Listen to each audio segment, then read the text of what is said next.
Paralisado. Foi assim que eu tava antes de disparar com a caneta na folha. Paralisado pelo excesso, petrificado pela imaginação. Já tinha esquecido quais eram os meus objetivos, já tinha vivenciado tantas possibilidades, vários monólogos internos. O papel em minha mão estava em branco há mais de uma hora. Foi então que eu entendi. E aí eu disparei. Minha caneta não parou, não desgrudou do papel. Tinha uma fluidez na escrita. Parecia que eu já sabia o que queria escrever. Esse fenômeno significaria algo. Eu me senti como se estivesse em um estado de transe, um estado de auto-hipnose, se é que isso é possível. Na psicologia, a dissociação não é algo nem místico e nem necessariamente patológico. A dissociação, na verdade, é um mecanismo natural que é estudado desde o século XIX por Pierre Janet, um psicólogo psiquiatra, o pai da psicanálise, Freud, e a psicologia cognitiva moderna. Então, um fato científico. Quando nós estamos naquele estado de dissociação, ou devaneio leve, na qual olhamos para o horizonte, acabamos até deixando de enxergar o que está na realidade, na nossa frente, isso seria uma dissociação leve. Nesse momento, existe uma parte do seu cérebro, uma rede que é ativada. Em português é rede de modo padrão. Ela está ligada à percepção, à memória e à atenção. Como essas três normalmente estão sendo dedicadas à nossa experiência presente, à nossa experiência do agora, quando dissociamos, nós separamos atenção, memória e percepção da realidade. Tudo isso que nós temos, nós vamos direcionar para a parte interna da nossa psique. Ou seja, a nossa atenção, a nossa memória e percepção não está mais aqui nesse quarto, está aqui. Então, não é uma doença. O cérebro fica em modo automático. E tem vários e vários motivos para isso acontecer e várias formas disso acontecer. Eu hoje vou comentar somente sobre a dissociação, porque realmente comum as pessoas se esquecerem o que vai fazer quando vão na cozinha ou fazer qualquer besteira, se esquecem. É um estado de dissociação. Agora, utilizando um grande nome da psicanálise, Carl Jung, ele observou uma coisa muito curiosa. A mente, quando ela se afasta do mundo externo, ela não some. A mente não pode desaparecer.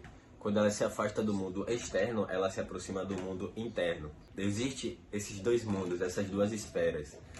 A esfera da realidade presente, externa à nossa mente, e a esfera da realidade mental. Então, quando você se aproxima do mundo interno, o que é que acontece normalmente? Diálogos internos acontecem, imagens surgem como se fossem highlights, por assim dizer, luzes que aparecem em sua memória no momento que você está aqui assim, ó, olhando para o nada. São imagens que surgem, histórias se formam, as pessoas conseguem completar uma história do início ao fim em menos de 10 segundos.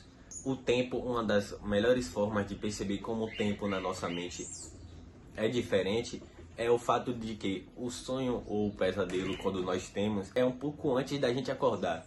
Porque nós levamos tempos a chegar no modo REM do sono, no sono mais profundo, que é aquele momento em que nosso inconsciente transcende, ela protagoniza nessa hora.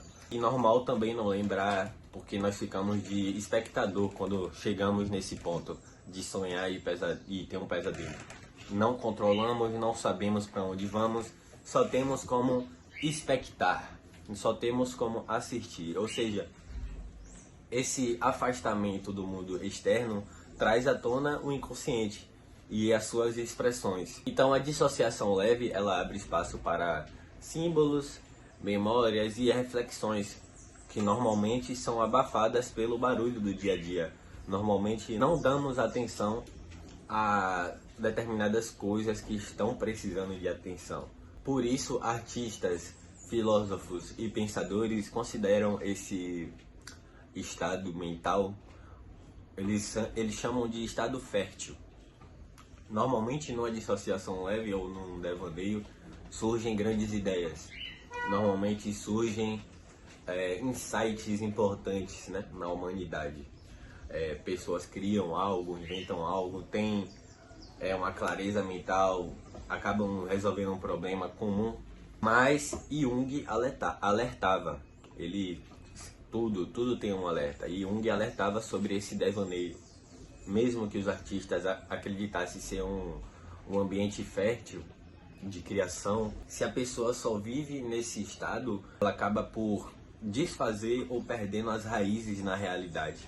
E aí acontecem aquelas crises histéricas onde as pessoas dissociam e não voltam, experienciam a realidade, mas de forma irreal. Muitas pessoas enxergam, têm a visão saudável, os olhos saudáveis, mas de alguma forma mentalmente elas acreditam que são cegas.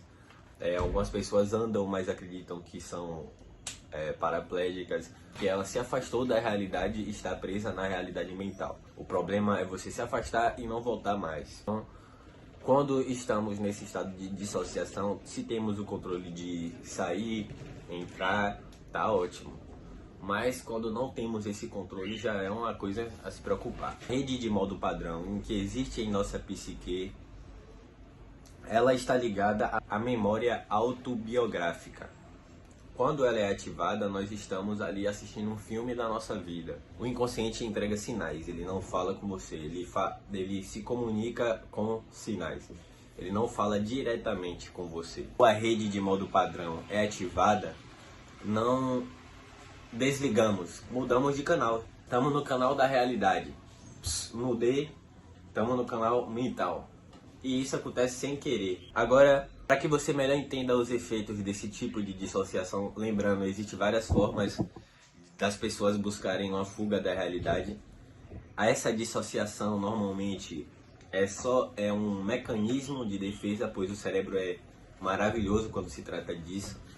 Em proteção, ele reprime, ele se afasta do que incomoda ele. Agora, vamos a uma alegoria. Alegoria imagética. Visualize e imagine alguém que cresce em um ambiente em que existe pressão constante. A mente aprende algo muito simples. Estar totalmente presente dói.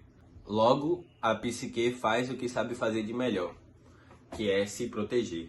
Existem vários sinais, vários tipos de sinais de proteção, que são esses tipos assim de dissociação, acontece sem você perceber, esses devaneios. E existem os sinais também inconscientes, por exemplo, fuga da realidade.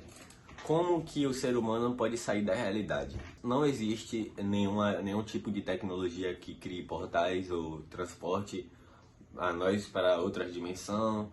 Não existe. A única forma de nós sairmos da realidade é de forma mental. Existem as manias e os costumes e os vícios que normalmente tem a ver com o vício em bebida alcoólica, o vício em droga, essa necessidade de fuga da realidade, o vício em correr riscos. Enfim, nós sabemos que existem várias formas de tornar a realidade mais tranquila, mais agradável, e é o que nós queremos, né? Agora vem a parte desconfortável. Se grande parte da sociedade moderna estiver vivendo em um estado de dissociação coletiva, fuga da realidade coletiva, celular, rotina automatizada, ou seja, você acorda, na verdade você vai dormir no dia anterior sabendo o que vai fazer no outro dia, e isso cria assim uma rotina automatizada. E os estímulos sem profundidade, que seria o quê? O que é um estímulo sem profundidade? Os vícios, basicamente, não é um estímulo de fuga, um estímulo de mecanismo. Acontece isso de várias formas, voluntário e involuntário. Eu estou deixando isso bem claro. Agora é um fato científico. Estudos sobre atenção mostram queda no tempo médio de foco. Não é novidade que as pessoas não têm mais essa habilidade de foco. Ninguém aguenta ficar muito tempo em um lugar. Assistir um filme até o final, por exemplo, hoje em dia é mais difícil. Nós não temos essa capacidade mental. Pessoas que passam mal, o aumento no comportamento neurótico, porque querendo ou não, o algoritmo e a internet e a tecnologia nos permite escolher o que queremos ter acesso. E a vida não permite a gente filtrar assim, escolher. Não temos tanta escolha sobre o que gostamos e o que não gostamos. Então, com acesso à internet e vários outros problemas, causa assim uma certa neurose, né? É um conflito entre o desejo primitivo e as regras que o homem cultural criou, né? O homem moderno criou.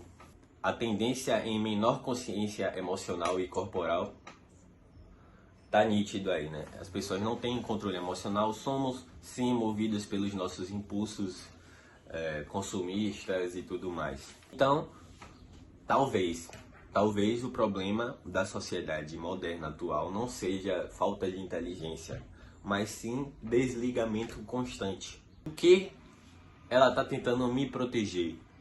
O que ela está tentando me avisar? Não o porquê do fato, mas o que está causando esse fato.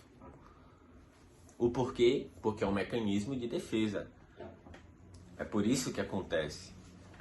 Mas por que esse mecanismo de defesa está sendo ativado? É aí que a nossa atenção tem que estar sendo dedicada.